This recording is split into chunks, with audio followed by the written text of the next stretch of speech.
बाजीराव पेशव्यानंतर मस्तानी पुत्र शमशेर बहादर गादीवरती आला असता तर जल्लोष झाला असता की उठाव? याचं उत्तर तुम्हाला माहिती आहे. मग मला सांगा, इंदोरच्या राजगादीवर रँडल होळकर नावाचा अमेरिकन मूळ असलेला व्यक्ती जेव्हा स्वतःचा राज्याभिषेक करून घेतो तेव्हा काय व्हायला पाहिजे? समर्थन की विरोध? अनेक news portals, news channels Randall Holkar यांना गादीचा वारसदार सांगतात.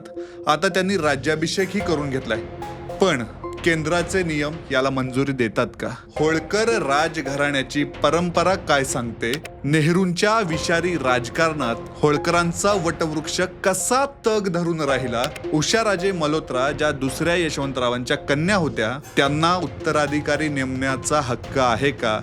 या सगळ्या प्रश्नांची उत्तरं मिळवूयात. नमस्कार, मी हर्षद शेजाळ. तुम्ही पाहताय बेल भंडार.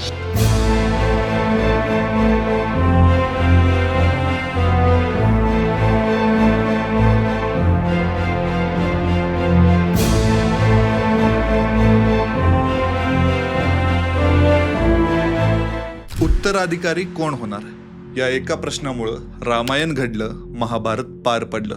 शिवरायांचं स्वराज्य सातारा आणि कोल्हापूर या दोन गादीत विभागलं गेलं. नियतीने हा प्रश्न होळकरांच्या पुढ्यात टाकला. यानंतर जी षडयंत्र रचली गेली, ज्या चाली खेळल्या गेल्या, ज्यांनी होळकरशाहीचं प्रचंड नुकसान केलं, त्याचा तपशीलवार आढावा घेऊयात. कारण यंदाच्या श्रीराम नवमीला होळकर राजवाड्यात, इंदोरच्या होळकर वाड्यात एक सोहळा पार पडला. त्याला कोणी राज्याभिषेक म्हणतं, कोणी राजतिलक. पण या सोहळ्याला थाटमाट नव्हता, ना गर्दी होती. मोजकी चार मंडळी आणि होळकरी पगडी डोक्यावरती घातलेला एक फॉरेनर सदृश्य व्यक्ती, सुमडीत पार पडलेला हा राज्याभिषेक. ना कोणती गर्दी नाही, ना कोणतं वाजंत्री नाही. गर्दी होती ती फक्त आणि फक्त शंका कुशंकाची, आणि दुःख होतं होळकरांची भळभळणारी जखम पुन्हा ताजी झाल्याची. होळकरांच्या उत्तराधिकाऱ्यावरून संभ्रम पसरवले जात आहेत. वेडेवाकडे प्रश्न आधी विचारले जात होते,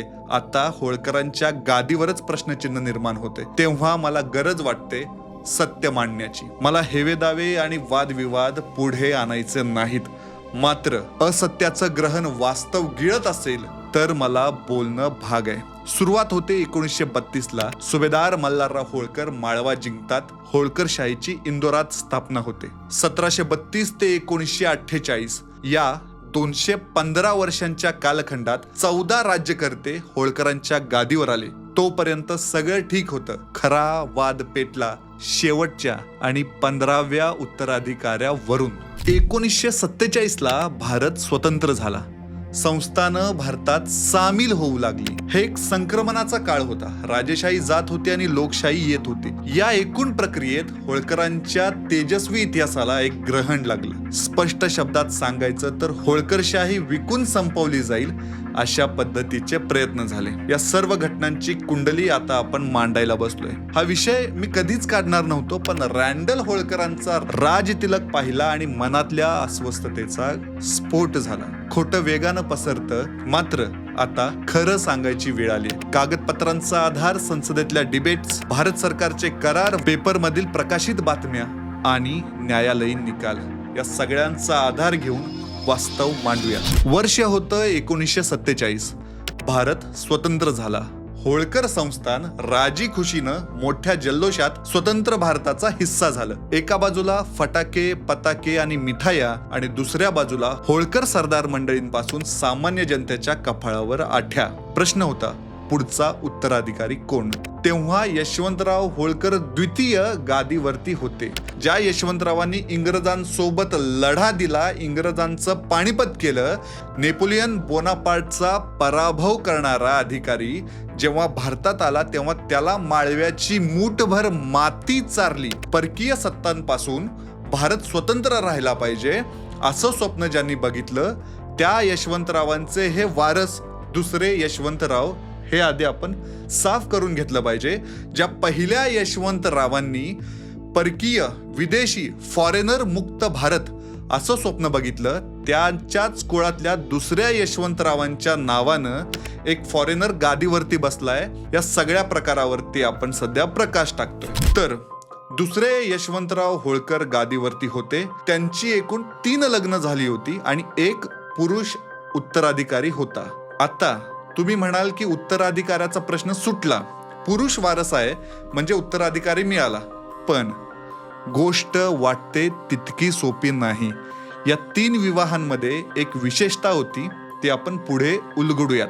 दुसऱ्या यशवंतरावांनी 1924ला संयोगिता राजे घाडगे यांच्यासोबत पहिला विवाह केला. कोल्हापूरचे राजश्री शाहू महाराज ज्या घाडगे घराण्यातून भोसले घराण्यात दत्तक आले होते, त्या घाडगे घराण्यातली कन्या शाहूंची चुलत बहीण असणाऱ्या संयोगिता राजे होळकर घराण्यात आल्या. इतिहासात गाजलेला हा पहिला धनगर मराठा विवाह. 1933ला यशवंतराव आणि संयोगिता राजेंच्या पोटी एक मुलगी जन्मली. त्यांचं नाव उषा राजे. दिवस पुढे जातात, वर्ष उजाडतं 1937. संयोगिता राजे ज्या दुसऱ्या यशवंतरावांच्या पहिल्या पत्नी होत्या, त्यांचं 1937ला स्वित्झर्लंडमध्ये निधन होतं आणि यानंतरच्या काही दिवसानंतर दुसरे यशवंतराव मार्गरेट लॉरेल यांच्यासोबत अमेरिकेत कोर्ट मॅरेज करतात. अमेरिकेत आणि कोर्ट मॅरेज हे 2 शब्द तुम्ही लक्षात ठेवा. या विवाहातून त्यांना कोणतंही अपत्य जन्माला येत नाही. जन्माला येतात त्या फक्त बातम्या. या मार्गारेट लॉरेल ह्या अमेरिकन सील्स म्हणजे अमेरिकन नेव्हीच्या गुप्तहेर होत्या, अशा पद्धतीच्या बातम्या पेपरात प्रसिद्ध झाल्या. याला कारण होतं, भारत स्वतंत्र होत होता त्यावेळेला संस्थानिक आणि राजेराजवाड्यांची भूमिका महत्वाची होती. 1937 म्हणजे स्वातंत्र्याच्या 10 वर्षांपूर्वी भारताची नेमकी दिशा काय असेल याची कल्पना कुणालाही नव्हती. त्यामुळे मार्गरेट लॉरेल यांना तिथं पिच केलं होतं का असा प्रश्न निर्माण होऊ शकतो. मात्र 1943ला दोघांचा अमेरिकेत घटस्फोट होतो. 1943 हे वर्ष विशेष आहे आणि तो दिवस विशेष आहे. 1943ला यशवंतराव होळकर अमेरिकेतच असतात. आजारपणावरती उपचार घेत असतात.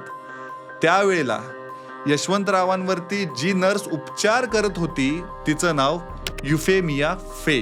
दोघांची ओळख प्रेमात बदलते आणि प्रेम कोर्ट मॅरेज पर्यंत जातं. पुन्हा दुसऱ्यांदा अमेरिकेत पार पडलेलं हे कोर्ट मॅरेज विशेष होतं, कारण यशवंतराव होळकरांनी सेम डे, ज्या दिवशी मार्गरेट लॉरेल यांना घटस्फोट दिला, त्याच दिवशी युफेमिया फे यांच्यासोबत विवाह केला. आणि याच युफेमिया फे यांनी त्याच दिवशी त्यांचे पती क्रेन यांना घटस्फोट दिला आणि यशवंतरावांसोबत कोर्ट मॅरेज केलं. लक्षात येते का? एकाच दिवशी 2 घटस्फोट, 1 विवाह. 1943ला दुसरे यशवंतराव आणि युफेमिया फे यांचा विवाह झाला, हे तर क्लिअर झालं. आता पुढे सरकू 1944ला. यावर्षी युफेमिया फे आणि दुसरे यशवंतराव एका मुलाला जन्म देतात. त्याचं नाव रिचर्ड होळकर. हेच रिचर्ड होळकर ज्यावेळेला ओबामा भारतात आले होते त्यावेळेला स्वतःची ओळख एक अमेरिकन नागरिक सांगतात आणि या रिचर्ड होळकरांचे चिरंजीव रँडल्स होळकर हे स्वतःचा राजतिलक किंवा राज्याभिषेक करून घेतात. ह्या सगळ्या गोष्टींवरती आपण पुढे येणार आहेत. पण आता लक्षात ठेवा, 1944ला रिचर्ड होळकर यांचा जन्म झाला. 1924ला संयोगिता राजेंसोबत, 1937ला मार्गारेट लॉरेल आणि 1943ला युफेमिया फे असे 3 विवाह यशवंतरावांचे झाले. मात्र एकाच विवाहाला राजघराणं, भारत सरकार, ब्रिटिश सरकार मान्यता देतं.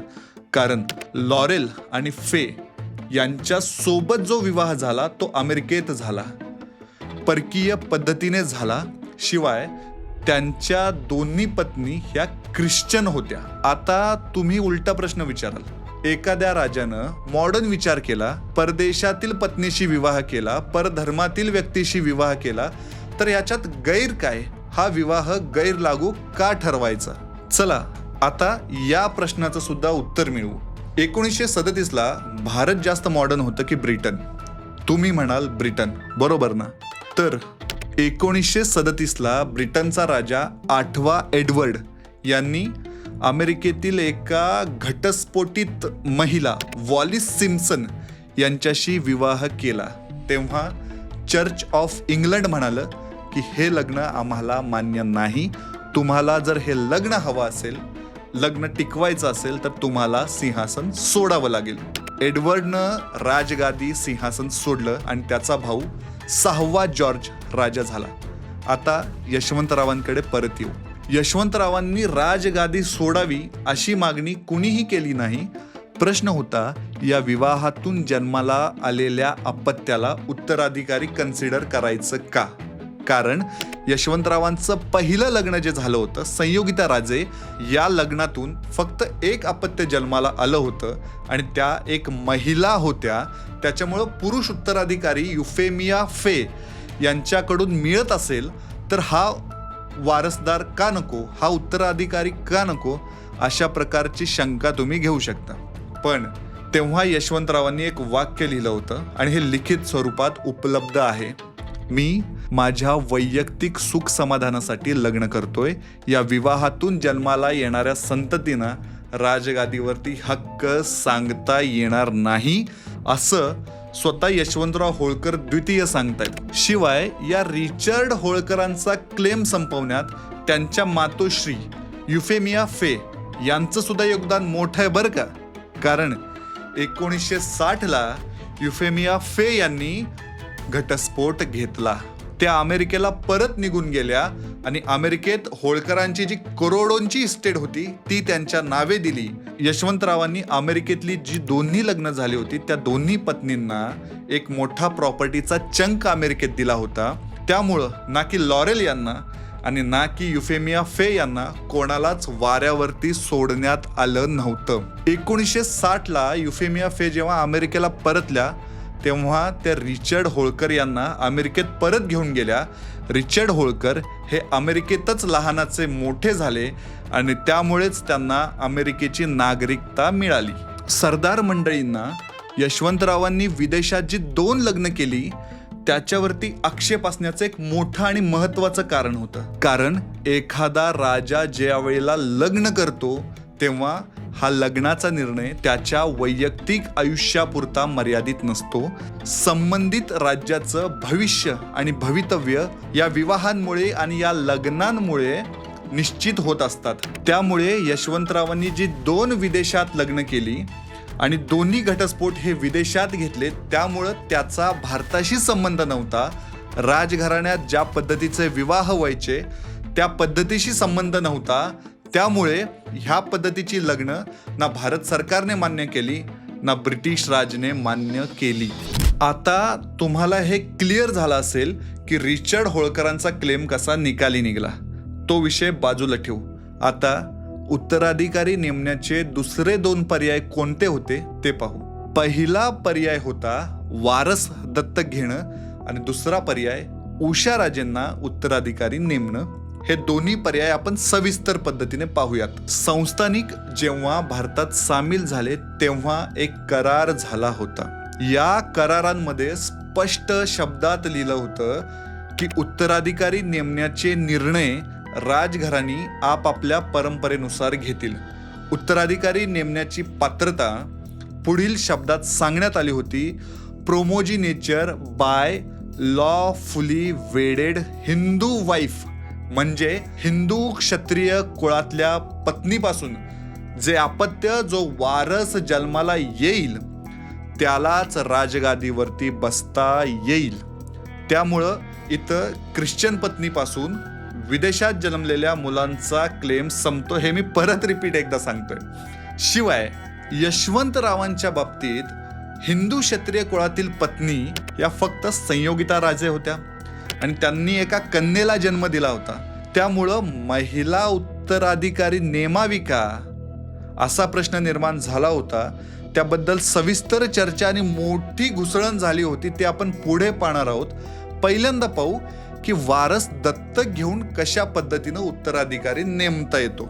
आता दत्तक वारसाची प्रक्रिया समजण्यासाठी होळकरांची वंशावळ आपण नीट पाहायला लागणार आहे. मॅटर थोडा टेक्निकल होईल पण फिकर नॉट्स. मी बसलोय ना, सगळं सोपं करून सांगतो. होळकर घराण्याचा मूळ पुरुष हिंगोजी.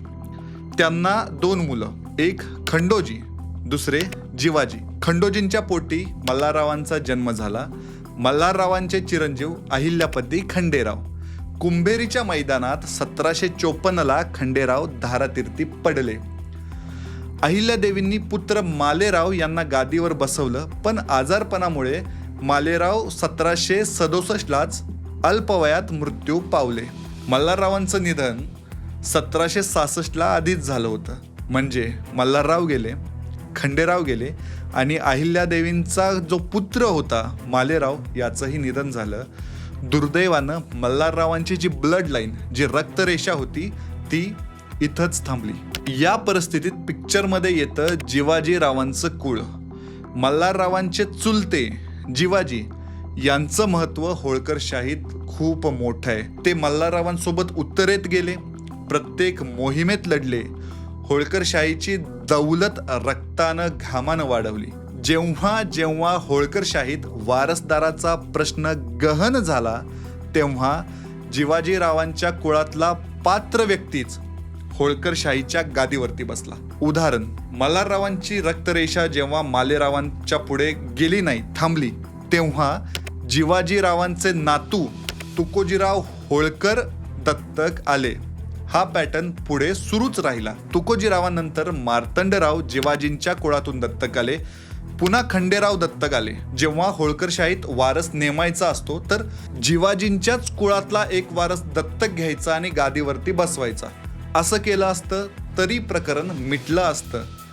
मात्र तसं घडलं नाही. ते का घडलं नाही हे पुढं पाहू. बहुतांश सरदार मंडळींचं असं म्हणणं होतं की उषाराजेंना जो वारस निर्माण होईल त्याला आपण दत्तक घेऊ, होळकरशाहीच्या गादीवरती बसू, सत्ता सगळी घरात राहील. पण इथं पर्याय सुरू होतो दुसरा, उषाराजेंना उत्तराधिकारी का नेमलं नाही याचा. याच्या उत्तरासाठी आपण अहिल्यादेवींच्या कारकिर्दीचा आढावा घेऊ. अहिल्यापुत्र मालेरावांचा जेव्हा मृत्यू झाला तेव्हा अहिल्यादेवींना मुक्ताबाई नावाची एक कन्या होती. अहिल्यादेवींनी मुक्ताबाईंना गादीवर बसवलं नाही. मालेरावांच्या मृत्यूनंतर अहिल्यादेवी स्वतः राजगादीवरती बसल्या असत्या, पण अहिल्यादेवींनी तसंही केलं नाही. उलट पक्षी तुकोजीरावांसाठी सुभेदारकीची वस्त्र मागवली. आजच्या भाषेत सुभेदारकीची वस्त्र म्हणजे नियुक्तीपत्र. अहिल्यादेवी क्वीन रिजंट राहिल्या, पांढऱ्या घोंगडीवरती बसून रयत सांभाळली, श्री शंकराच्या आज्ञेनं राजकारभार केला. होळकरांच्या गादीवरती महिला उत्तराधिकारी बसत नाही हा नियम मोडलाही असता. उषादेवींना गादी दिलीही असती, पण उषाराजेंनी जो एक वैयक्तिक निर्णय घेतला त्याच्यामुळं त्या गादीपासून दूर गेल्या. होळकरशाहीतली जबाबदार मंडळी उषाराजेंसाठी योग्य वर शोधत होते. हिंदू क्षत्रिय कुळातल्या राजघराण्यातला एक मुलगा शोधून त्यांच्यासोबत उषाराजेंचा विवाह व्हावा यासाठीचे प्रयत्न सुरू होते. राजस्थानातील जयपूर राजघराण्यासोबत बोलणी सुरू होती. या विवाहातून जो वारस उत्पन्न होईल, जे अपत्य जन्माला येईल, त्याला होळकरांकडे दत्तक घ्यायचं आणि गादीवरती बसवायचं, अशी साधी सरळ सोपी योजना होती. मात्र उषाराजेंनी घेतलेला तो मोठा वैयक्तिक निर्णय होता प्रेम विवाहाचा. 1956ला उषाराजेंनी सतीश मल्होत्रा यांच्यासोबत मुंबईमध्ये लपून छपून प्रेम विवाह केला. इंदोर राजघराण्यातल्या कुठल्याच दुसऱ्या व्यक्तीला याची कल्पना नव्हती. सरदार मंडळी उपस्थित नव्हती. शिवाय हा विवाह राजघराण्याच्या परंपरेच्या विरोधात होता. मल्होत्रा म्हणजे होळकरांच्या महालात सेवा बजावणाऱ्या कर्नल दीनानाथ यांचे भाचे. ही बातमी कळाल्यानंतर यशवंतरावांची तब्येत प्रचंड बिघडली. उपचाराच्या नावाखाली त्यांना इंदोर बाहेर ठेवण्यात आलं. उषाराजे आणि सतीश मल्होत्रांनी यशवंतरावांना इंदोरपासून, सरदार मंडळींपासून कायमचं दूर ठेवलं आणि 1961ला यशवंतरावांनी जगाचा निरोप घेतला. आता थोडक्यात उजळणी करूयात. 2 पर्यायांची आपण चर्चा केली. पहिला पर्याय, होळकरांच्या गादीवरती जिवाजींच्या कुळातला एक वारस दत्तक घ्यायचा आणि त्याला उत्तराधिकारी नेमायचं. आणि दुसरा पर्याय, उषाराजे स्वतः किंवा उषाराजेंच्या चिरंजीवांना दत्तक घेऊन गादीवरती बसवायचं. उषाराजेंनी प्रेम विवाह केला तो क्षत्रिय कुळात नव्हता. शिवाय हे राजघराण्याच्या परंपरेला धरून नव्हतं. त्यामुळे उषाराजेंचा क्लेम हा मार्गी निघाला होता. यशवंतरावांनी हे लिखित दिलं होतं की विदेशी पत्नीपासून जन्मणाऱ्या संतान वारशाला उत्तराधिकारी नेमणार नाही. अशात स्ट्रॉंग जो पर्याय होता तो जिवाजींच्या कुळातला एखादा पात्रवारस जो नेहमी गादीवरती बसत आलाय त्याला शोधून गादीवरती बसवणं. पण यशवंतराव ज्या वेळेला आजारी पडले त्यावेळेला त्यांना सातत्यानं इंदोरच्या बाहेर ठेवण्यात आलं. सरदार मंडळींच्या संपर्कातून लांब ठेवण्यात आलं. त्यामुळं हा निर्णय होऊ शकला नाही. आणि अशात एंट्री होते पंडित जवाहरलाल नेहरू यांची. नेहरूंची होळकरशाहीतल्या या सगळ्या घडामोडींवरती नजर होती. मध्य भारत हे भारतातलं त्यावेळेचं सगळ्यात मोठं राज्य. 1947ला भारत स्वतंत्र झाला आणि 1950ला संविधान लागू झालं. दरम्यानची 3 वर्ष मध्य भारतावरती संस्थानिकांनीच राजकारभार पाहिला. होळकर आणि सिंधियांकडे राजप्रमुख पद होतं. म्हणजे 6 महिने मध्य भारताचं मुख्यमंत्रीपद होळकर घराण्याकडे आणि सिंधिया घराण्याकडे येत असे. ग्वाल्हेर आणि इंदोर ह्या 2 राजधान्या अस्तित्वात होत्या. अहिल्यादेवींमुळे, यशवंतरावांमुळे, मल्हाररावांमुळे होळकरांची लोकप्रियता मध्य भारताच्या पलीकडे दक्षिणेपर्यंत पोहोचलेली. सिंधियांनी आपलं हिंदुत्वाचं राजकारण पुढे रेटलं. काँग्रेसला आव्हान दिलं. सिंधियांपेक्षा होळकरांचा प्रभाव जास्त होता. अहिल्यादेवींच्या नावाने जनमत कॅप्चर करणं सोपं होतं. नेहरूंनी हा धोका ओळखला आणि होळकरशाहीच्या वैभवशाही परंपरेला राजकारणाची अशी आग लावली ती विझवण्याचे प्रयत्न आजपर्यंत सुरू आहेत. नेहरूंनी उषाराजेंना उत्तराधिकारी म्हणजे टायटुलर हेड म्हणून मान्यता दिली. हे मोठं धक्कादायक होतं कारण भारतात यापूर्वी असा कधीच निर्णय झाला नव्हता. हे होळकरशाहीसाठी धक्कादायक होतं आणि सरदार वल्लभभाई पटेल यांच्यासोबतचा विश्वासघात होता. पटेलांचा मृत्यू 52च्या इलेक्शनच्या आधी झाला होता. पण पटेलांसोबत ज्या वेळेला संस्थानिकांनी करार केले, सरदार वल्लभभाई पटेलांमुळे सगळे संस्थानिक स्वतंत्र भारताचा हिस्सा झाले.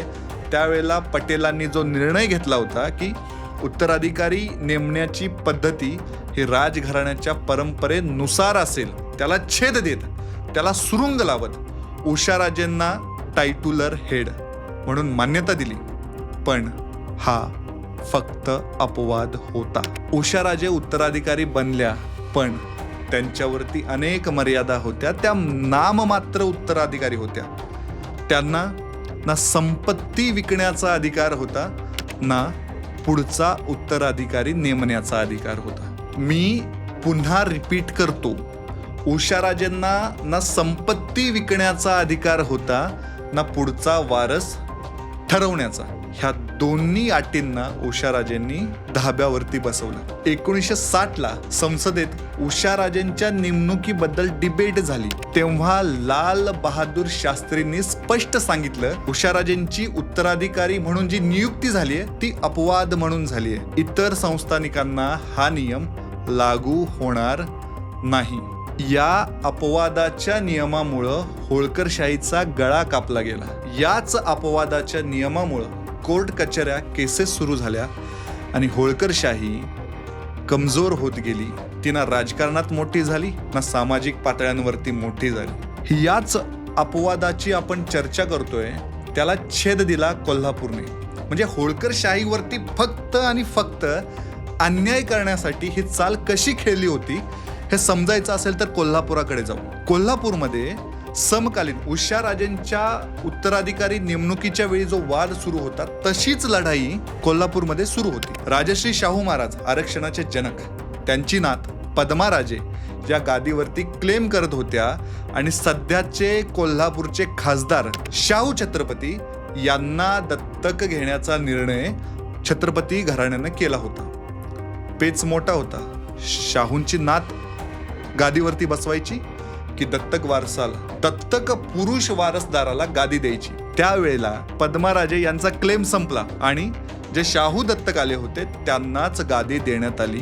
हाच नियम उषाराजेंच्या एकदम उलटा होता. होळकरांचा जो मध्य भारतातला प्रभाव होता तो जर वाढत गेला तर होळकर काँग्रेसपेक्षा मोठे होतील आणि वेगळं राजकारण केलं, हिंदुत्वाचं राजकारण केलं तर होळकर काँग्रेसला सत्तेतून उखडून फेकतील. याच्या भीतीमुळं नेहरूंनी उषाराजेंना टायटुलर हेड नेमलं आणि त्यामुळे ज्या कोर्ट केसची लढाई चालू झाली आणि याच्यामध्येच होळकरांची पूर्ण ताकद खर्ची पडली आणि दुर्दैवानं सिंधियांचं ज्या पद्धतीचं राजकारण उभं राहिलं त्या पद्धतीचं राजकारण होळकर उभे करू शकले नाहीत आणि याचं प्रत्येक मल्हार मावळ्याला, अहिल्या भक्ताला याचं प्रचंड वाईट वाटतं की प्रत्येक राजघराण्यानं छोट्या मोठ्या सरदारांनी आमदार खासदार होण्यापर्यंतच्या मजली मारल्या, पण होळकरांनी देशभरात काम केलं असताना सुद्धा त्यांचं राजकारण नेहरूंच्या या विषारी चालीमुळे यशस्वी झालं नाही. उषाराजे टायटुलर हेड झाल्या, खाजगी ट्रस्टची कारभारीण झाल्या, पण ज्या उषाराजेंकडून होळकरांची दौलत वाढली पाहिजे अशी अपेक्षा होती त्या उषाराजेंनी होळकरांची दौलत आणि इतिहास आणि अहिल्यादेवींचा वारसा विकायला काढला. राजगादीसाठीचा क्लेम तपासताना, दौलत कशी सांभाळावी याच्या बाबतीतली पात्रता तपासताना उषाराजेंची तुलना अहिल्यादेवींसोबत होणं भाग आहे. एक अहिल्यादेवी होत्या, त्या स्वतः स्त्री होत्या, त्यांनी दौलत वाढवली. एक उषाराजे होत्या ज्यांनी दौलत विकली. तुम्हाला ऐकून हा प्रचंड मोठा संताप आणि मनस्ताप होईल की उषाराजेंनी 1978ला होळकरांची आन बान आणि शान असलेला इंदोरचा 7 मजली होळकर वाडा 16 लाखांसाठी विकला होता. विकण्याचा प्रयत्न नव्हता झाला, हा व्यवहार विकून पूर्ण झाला होता. कारण हा राजवाडा पाडून याच्यावरती एक शॉपिंग मॉल बनवण्यासाठीचे प्रयत्न सुरू होते आणि उषाराजेंनी या शॉपिंग मॉलसाठी होळकरांची आन बान आणि शान असलेला 7 मजली होळकर वाडा विकून टाकला 16 लाख रुपयात. ज्या वाड्यानं मल्हाररावांच्या सुभेदारकीचा डौल पाहिला, अहिल्यादेवींच्या न्यायाचा साक्षीदार झाला, यशवंतरावांच्या रणतांडवांचा, दगड विटांमध्ये होळकरांच्या सण समारंभ आणि थाटामाटाला ज्याने साठवून ठेवलं तो होळकर वाडा विकायला काढला. त्याचा व्यवहार झाला, होळकर वाडा विकला गेला. तेव्हा होळकर घराण्यातल्याच प्रतापसिंह होळकर आणि शिवनारायण होळकरांनी जन आंदोलन उभारलं.